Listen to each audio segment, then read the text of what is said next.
2025-yil 25-sentyabr sanasida do'stlar, mana olmalarni qaranglarda gullab olgan edi do'stlar.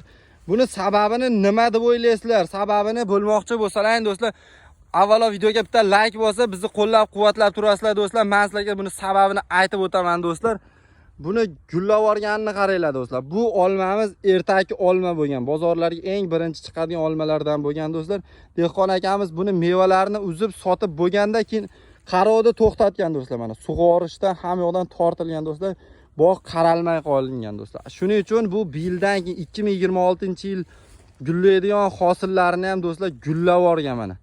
Qiyg'os gullab olgan, juda ham ko'p. Endi bu 2026-yilda kutilgan hosilda bermaydi do'stlar. Umuman hosilni kam qiladi. Sizlar ham xuddi shu kuyga tushmasliklaring uchun do'stlar, qarovda to'xtatmanglar, mevadan keyin do'stlar. Mana shunaqa, buni qaranglar, o duvaraylari ham bor ekan do'stlar.